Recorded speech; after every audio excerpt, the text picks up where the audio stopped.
ರೇಣುಕಾಸ್ವಾಮಿ ಹತ್ಯೆ ಪ್ರಕರಣದ ಆರೋಪಿಯಾಗಿರುವ challenging star Darshan ಮಧ್ಯಂತರ ಜಾಮೀನು ಪಡೆದು ಹೊರಬಂದಿದ್ದಾರೆ. ಅನಾರೋಗ್ಯದ ಕಾರಣ ನೀಡಿ ಹೈಕೋರ್ಟ್ನಲ್ಲಿ ಜಾಮೀನು ಪಡೆದು ಹೊರಬಂದಿದ್ದಾರೆ. ತೀವ್ರ ಬೆನ್ನು ನೋವಿನಿಂದ ಬಳಲುತ್ತಿದ್ದಾರೆ ಎಂದು ದರ್ಶನ್ ಪರ ಹಿರಿಯ ವಕೀಲರಾದ ನಾಗೇಶ್ ಅವರು ವಾದ ಮಂಡಿಸಿದ್ದಾರೆ. ಅನಾರೋಗ್ಯದ ಹಿನ್ನೆಲೆಯಲ್ಲಿ ಒಂದಿಷ್ಟು ಷರತ್ತುಗಳನ್ನು ವಿಧಿಸಿ ನ್ಯಾಯಾಧೀಶರು ಜಾಮೀನನ್ನು ಮಂಜೂರು ಮಾಡಿದ್ದರು. ಇದೇ ಬೆನ್ನಲ್ಲೇ ಪೊಲೀಸರು ದರ್ಶನ್ ಮಧ್ಯಂತರ ಜಾಮೀನು ಅರ್ಜಿಯನ್ನು ರದ್ದು ಮಾಡುವಂತೆ ಸುಪ್ರೀಂ ಕೋರ್ಟ್ ಮೆಟ್ಟಿಲೇರುವ ಸಾಧ್ಯತೆ ಇದೆ ಎಂಬ ಸುದ್ದಿ ಹರಿದಾಡುತ್ತಿದೆ. ಈ ಸಂಬಂಧ ರಾಜ್ಯದ ಗೃಹ ಸಚಿವ ಪರಮೇಶ್ ಅವರು ಅಚ್ಚರಿ ಮೂಡಿಸುವ ಹೇಳಿಕೆ ಕೊಟ್ಟಿದ್ದಾರೆ. ಈ ಹೇಳಿಕೆ ಬಳಿಕ ಮತ್ತೆ ದರ್ಶನ್ ಬಳಗದಲ್ಲಿ ಆತಂಕ ಶುರುವಾಗಿದೆ.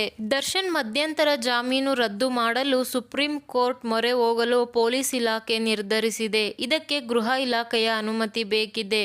ಈ ಸಂಬಂಧ ಇಂದು ಗೃಹ ಸಚಿವ ಪರಮೇಶ್ ಅವರಿಗೆ ಪ್ರಶ್ನೆ ಮಾಡಲಾಗಿತ್ತು. ಈ ಪ್ರಶ್ನೆಗಳಿಗೆ ಉತ್ತರಿಸಿದ ಗೃಹ ಸಚಿವ, ಮೇಲ್ಮನವಿ ಸಲ್ಲಿಸುವುದಕ್ಕೆ ಯಾವುದೇ ರೀತಿಯ ವಿಳಂಬ ಆಗಿಲ್ಲ.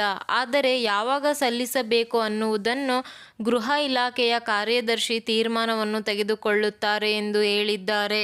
ಮೇಲ್ಮನವಿಯನ್ನು ಸಲ್ಲಿಸುವುದಾದರೆ ಸಲ್ಲಿಸಿ ಎಂದು ನಾನು ಹೇಳಿದ್ದೇನೆ ಎಂದು ಪರಮೇಶ್ ಅವರು ಹೇಳಿದ್ದು ಅಚ್ಚರಿ ಮೂಡಿಸಿದೆ.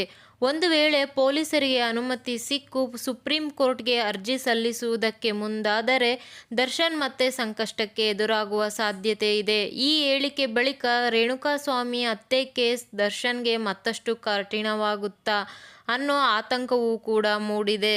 ದರ್ಶನ್ಗೆ ತೀವ್ರ ಬೆನ್ನು ನೋವು ಇದ್ದು ಶಸ್ತ್ರಚಿಕಿತ್ಸೆ ಆಗಬೇಕು ಅನ್ನುವ ಕಾರಣ ನೀಡಿ ಮಧ್ಯಂತರ ಜಾಮೀನು ಪಡೆಯಲಾಗಿತ್ತು. ಅಲ್ಲದೆ ನ್ಯಾಯಾಧೀಶರು ದರ್ಶನ್ ಬಯಸಿದ ಆಸ್ಪತ್ರೆಯಲ್ಲಿ ಚಿಕಿತ್ಸೆಯನ್ನು ಪಡೆಯಬಹುದು.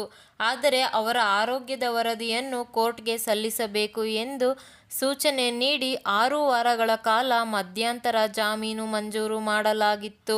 ಆದ್ರೆ ಇವಾಗ ದರ್ಶನ್ ಶಸ್ತ್ರಚಿಕಿತ್ಸೆಗೆ ಒಪ್ಪುತ್ತಿಲ್ಲ ಅನ್ನುವ ಸುದ್ದಿ ಓಡಾಡುತ್ತಿದೆ. ದರ್ಶನ್ ಆಸ್ಪತ್ರೆಗೆ ದಾಖಲಾದ ಸಮಯದಲ್ಲಿ ಬಿಜಿಎಸ್ ಆಸ್ಪತ್ರೆಯ ವೈದ್ಯರು ಕಾಲಿನ ಸ್ಪರ್ಶ ಕಡಿಮೆ ಆಗಿದೆ ಎಂದು ಹೇಳಿಕೆ ನೀಡಿದ್ದರು. ಹೀಗಾಗಿ ದರ್ಶನ್ ಮಧ್ಯಂತರ ಜಾಮೀನು ಪ್ರಕರಣ ಮುಂದಿನ ದಿನಗಳಲ್ಲಿ ಜಟಿಲ ಆಗುವ ಸಾಧ್ಯತೆ ಹೆಚ್ಚಿದೆ.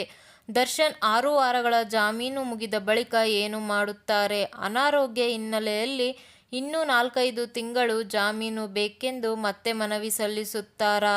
ಆದರೆ ಪೊಲೀಸರಿಗೆ ಗೃಹ ಇಲಾಖೆಯಿಂದ ಅನುಮತಿ ಸಿಕ್ಕು ಮಧ್ಯಂತರ ಜಾಮೀನು ರದ್ದು ಕೋರಿ ಸುಪ್ರೀಂ ಕೋರ್ಟ್ಗೆ ಮೇಲ್ಮನವಿ ಸಲ್ಲಿಸಿದರೆ ಮುಂದೇನು?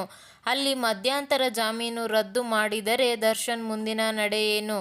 ಈ ಎಲ್ಲ ಪ್ರಶ್ನೆಗಳು ಈಗ ದರ್ಶನ್ ಅಭಿಮಾನಿಗಳನ್ನು ಕಾಡುವುದಕ್ಕೆ ಶುರುವಾಗಿದೆ.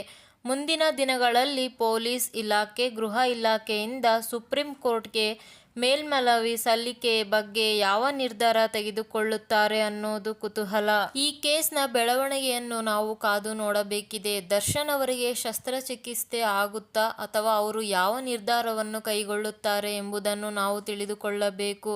ಅಲ್ಲಿಯವರೆಗೂ ಅಭಿಮಾನಿಗಳಲ್ಲಿ ಆತಂಕವಂತೂ ಇದ್ದೇ ಇರುತ್ತದೆ. ಆದರೆ ಇದೆಲ್ಲದೂ ಕೂಡ ದರ್ಶನ್ ಅವರ ಮೇಲೆ ನಿಂತಿದೆ. ಅವರು ತೆಗೆದುಕೊಳ್ಳುವ ನಿರ್ಧಾರದ ಮೇಲೆ ಜಾಮೀನು ಅರ್ಜಿ ವಜಾ ಆಗುತ್ತಾ ಅಥವಾ ಮುಂದುವರಿಯುತ್ತಾ ಎಂಬುದನ್ನು ನಾವು ಕಾದು ನೋಡಬೇಕಾಗಿದೆ.